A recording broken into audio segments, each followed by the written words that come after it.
The five of us sat in the living room of our cozy apartment. This little scenario had played out several times before, as Lisa, my lovely bride of 3 years, and I hosted our parents. Unfortunately, this time it wasn't a pleasant Sunday dinner. My soon-to-be ex-wife sat on our couch, bookended by her parents, while my mother sat beside me on our love seat. I felt her squeeze my hand, reassuring me of her support. However, I knew she was struggling with her promise to me. I'd asked her not to speak during this confrontation and to allow me to handle it my way. Begrudgingly, she'd agreed after I'd warned her about what was coming. The only thing she'd said after everyone arrived was, in greeting them, however, she had plenty to say earlier.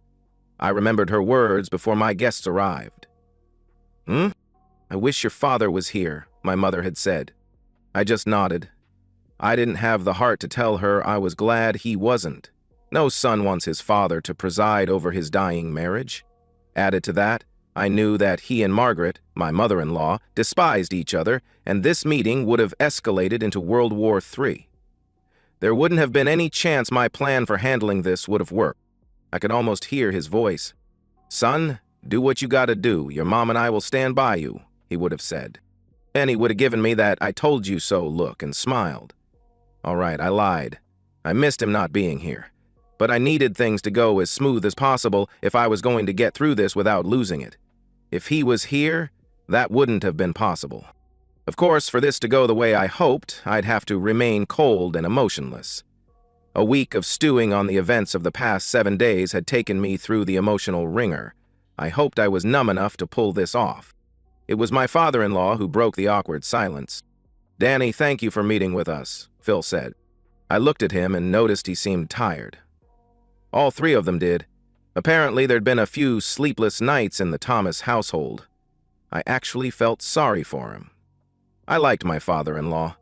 He was basically a pretty good guy, even though at times he could seem spineless when it came to his wife and daughter.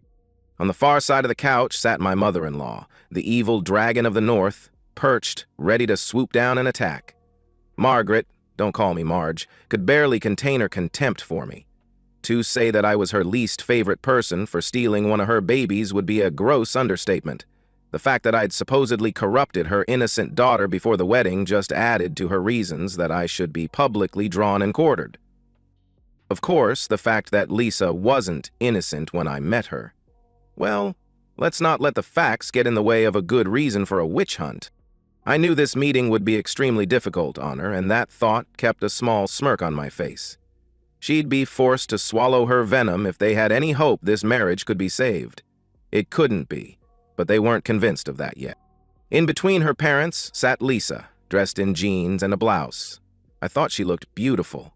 She wasn't model material, but more girl next door pretty. Even with her eyes, bright red from crying, I could still see the girl I'd fallen in love with 5 years ago. When I looked at her, I found it suddenly hard to breathe, and my heart pounded against my ribs like they were an anvil. I may have appeared cold and calm on the outside, but inside the pain was still raw. It appeared she wasn't doing any better. Of course, I didn't have much sympathy for her, since it was her actions that brought this on us. It was my reaction, however, that disrupted her little sister's wedding reception last Saturday. No doubt the guests would remember Stephanie and Mike's wedding for a long time. Since then, Lisa had been staying with her parents. This was the first time we'd met face-to-face since the wedding. The few times I'd talked to her over the phone were pretty much a disaster, so I stopped taking her calls. I'd asked her why, and her responses were basically pathetic excuses. I realized I may not have ever really known my wife. "I know this has been a very difficult time for the both of you," my father-in-law continued. "But hopefully we can talk a few things out and begin trying to heal your marriage." "Thank you, Mr. Thomas. I appreciate what you're trying to do, but there's really no reason to try resuscitating something that's dead," I replied. Thankfully, we hadn't had kids yet. The only thing left to do now is to figure out how to bury it and begin the divorce. "Danny," Lisa whispered, with tears running down her face. "I don't want a divorce." I studied her and clenched my jaw in an attempt to say calm. "And I didn't want to catch my wife with her ex-boyfriend at her sister's wedding reception?" I shot back. I guess I didn't hide my anger well. "We don't need that kind of language, Daniel." the dragon stated in a condescending voice, making my skin crawl. "This isn't your home, Marge," I growled back at her. "And you're welcome to leave any time you want." I could see her actually gag as she choked down her response. She shocked me, though, and didn't say anything. Hell must have frozen over. She answered goggily. "Danny, I'm so sorry," Lisa whimpered. "It was a mistake." "A mistake?" I said, trying not to sneer. Given the response of those on my couch, I apparently failed. "Tell me, Lisa, what exactly was the mistake?" I continued. "Was it getting so drunk at the reception you thought it was okay to show everyone how inappropriately you could dance with your supposed ex-boyfriend? Or was it when I pulled the two of you apart and you told me and everyone watching you don't own me and you'd dance with whomever you choose? Maybe it was my mistake for taking my eyes off of you. An hour later, I turned around and you'd disappeared. Then, when I finally found you, you're just there with that guy. I sure as hell know it wasn't a mistake when I hit him and kept hitting him until you started screaming that I was hurting him. I might have been wrong to stop, though, because when I turned to face you, the little coward ran. So tell me, Lisa, just where exactly was the mistake? Were you dancing so close that you accidentally ended up in a compromising position with him?" "Danny, it was just," she sobbed. "I was drunk. I'm so sorry. I don't know what happened." "Don't know what happened? It's pretty simple. I'm sure Marge told you about relationships. That's when people are supposed to be faithful to each other," I responded harshly. "Of course, after you're married. There's not supposed to be anyone else." "Please, Danny, I'm sorry. It'll never happen again," Lisa pleaded. "Danny," her father interceded. "I know this seems really, really bad." I started to respond, but he put up his hand and continued. "All right, I know it is that bad," Phil continued. "But it was a one-time thing. Son, I know you two can get through this. You're strong enough to be able to forgive her for this." "Well, Mr. Thomas, I don't know if I could get past a one-time thing or not. But this isn't a one-time thing, is it, Lisa?" I asked, watching her face turn even paler as I turned back to my father-in-law. "It seems your daughter was such a thoughtful big sister at Stephanie's bachelorette party that she took it upon herself to show her little sister some inappropriate behavior. Apparently Stephanie was a quick learner," I revealed. "I received a disturbing video earlier this week. Surprising how good cell phone videos are nowadays. It might not be professional quality, but it was good enough to make out the Thomas sisters engaging in inappropriate behavior with male entertainers." Lisa buried her face in her hands. "Oh my goodness," she moaned. "I wonder if Mike knows," I continued coldly. "Not the part about inappropriate behavior after a week-long honeymoon cruise. I'm sure he already knows about that. I'm talking about the entertainer part of the story. Somebody should tell him, don't you think? I mean, he'll believe that string of nonsense about it being a one-time mistake, won't he?" Phil and Marge were now as pale as their daughter. Lisa's sobs punctuated the eerily silent room. I'll admit what happened next surprised me. I figured that little revelation concerning the entertainers would put an end of this meeting. I was wrong. First, I was surprised she'd been able to stay quiet as long as she did. Next, I thought she'd try to do damage control and try to guilt me into staying in the marriage. Well, at least until I messed up and then Lisa could publicly divorce me. That was my mistake, I thought. Seems the dragon believed the best defense was a good offense, so she attacked. "You sanctimonious fool," Margaret growled at me. "You sit there acting so smug and innocent." "Margaret, please," Phil pleaded with his wife. "No," Margaret shot back. "I'm not going to let this person threaten to blackmail this family, especially when I've got proof he's as guilty as Lisa." To say there was a stunned silence by everyone in the room would have been an understatement. Then she began digging in that backpack she calls a purse. Moments later, like a magician pulling a rabbit out of his hat, she produced a small manila envelope. To be honest, I was a little disappointed that she didn't yell, "Ta-da! Here, deal with this," she snarled, throwing the envelope at me. "Inside, you'll find pictures of your car outside the roadside motel last month when you were supposed to be in Chicago on a business trip. There are also copies of the motel registration," Margaret continued. My mother gasped and squeezed my hand. "Using the name John Smith wasn't very original," Marge smirked as she continued. but the attendant logged your license plate number." Lisa kept her face buried in her hands and sobbed. Marge wrapped her arms around her, trying to console her. "It's okay, honey," Margaret cooed softly to Lisa. "Mama took care of it. I told all the women at the church 2 weeks ago. I'm sure most people around town know about it by now. When they hear what happened at the reception, they'll know it was because he cheated first. What's good for the goose is good for the gander." I was shocked at how calm I was on the outside. Inside, my heart was trying to break through my chest while my brain screamed at me to confront the dragon. Maybe I was in shock. I looked through the contents of the package and then gave it to my mother. I noticed she had tears forming in her eyes. I gently patted her hand and smiled. "Well, Marge," I stated calmly as I turned my attention back to the beast, "before you plan on your own little detective episode, you might want to brush up on your detective skills.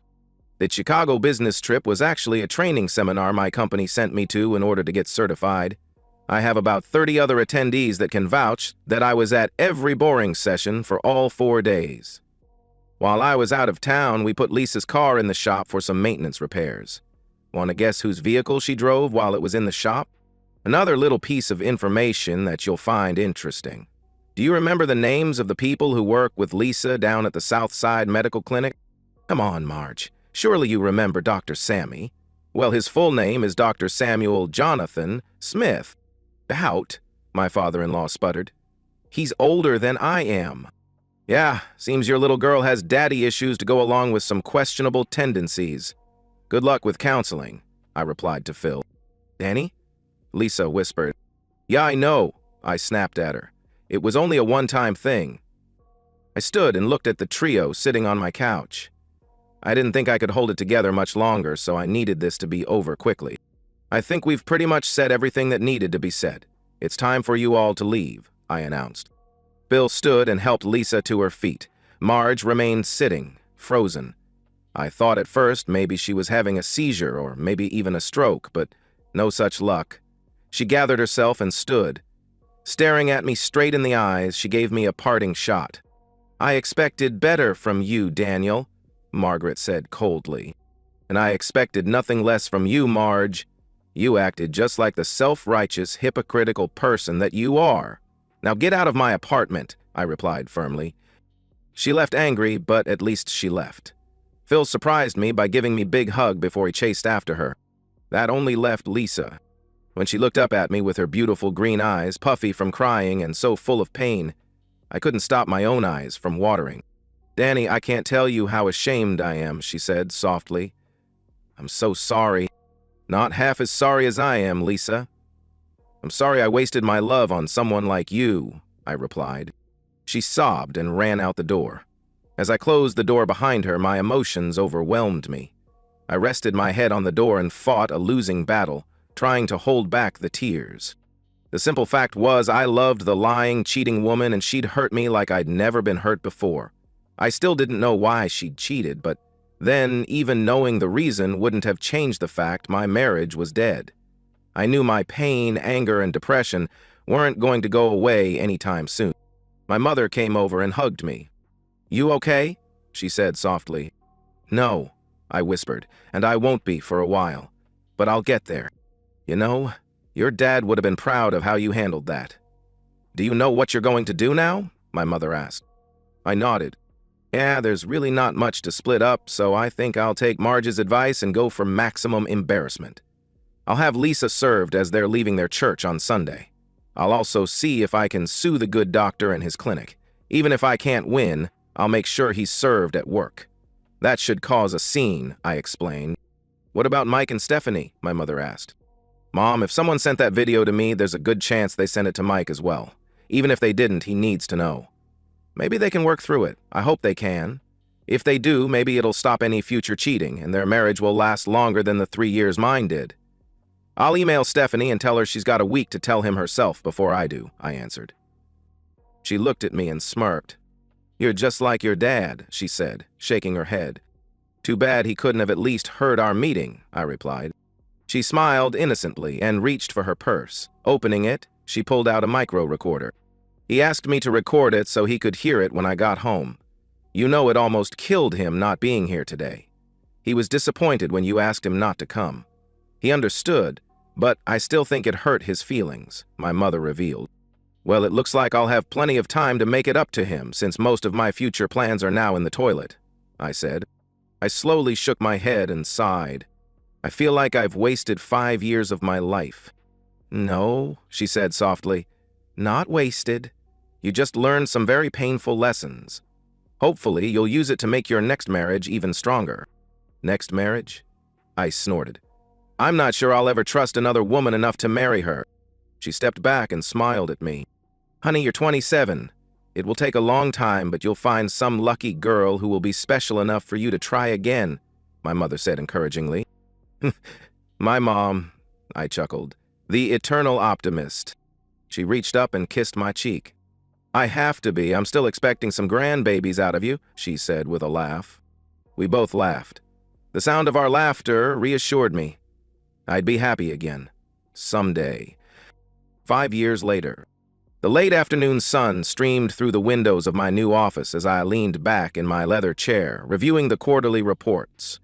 Thomas & Associates Medical Consulting had exceeded projections again.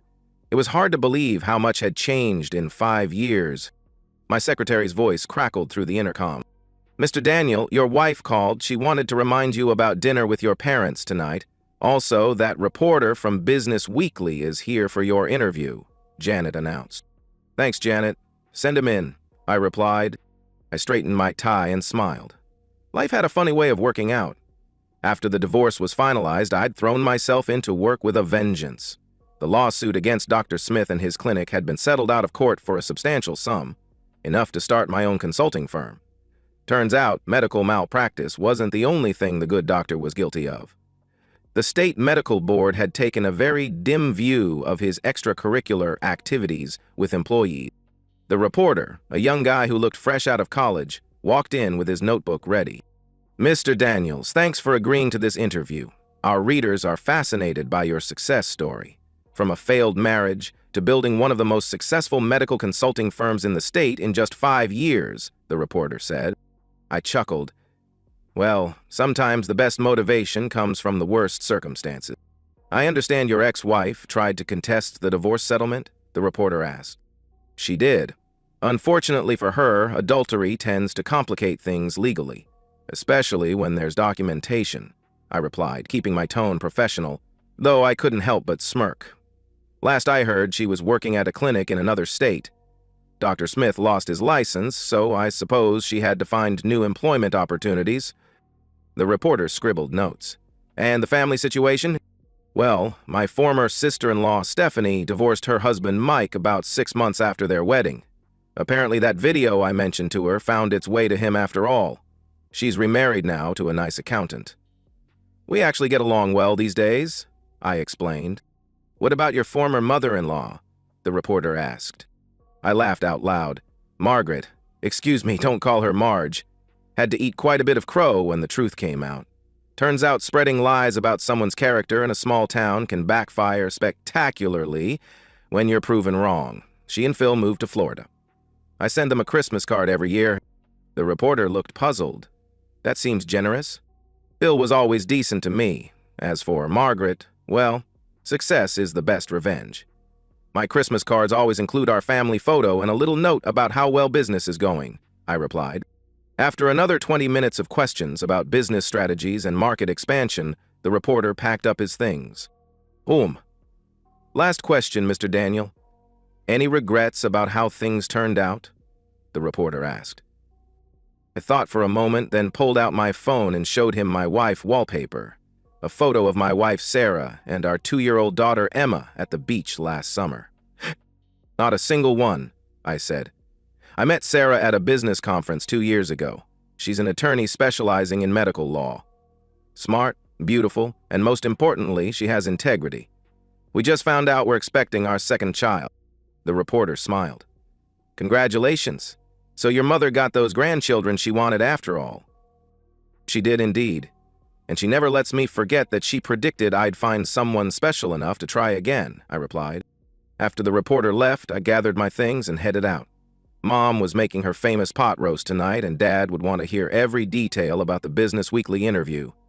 They'd been my rock through the darkest period of my life, and now they got to share in the joy of watching their son build something meaningful.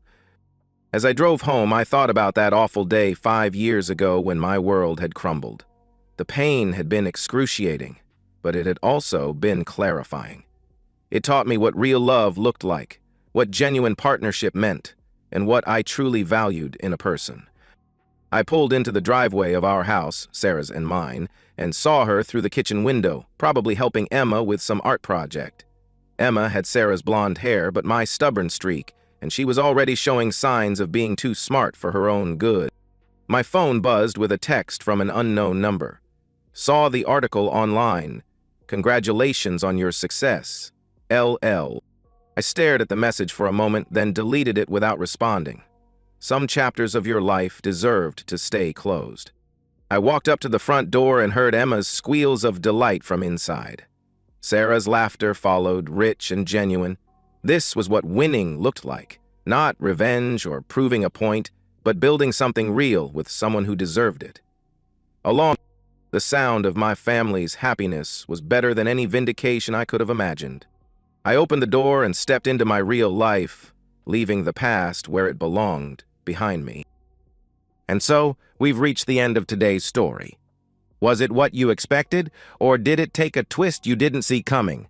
I'm curious to hear your thoughts. Share them in the comments below, and let's get a conversation going. If this story kept you hooked, make sure to hit that like button.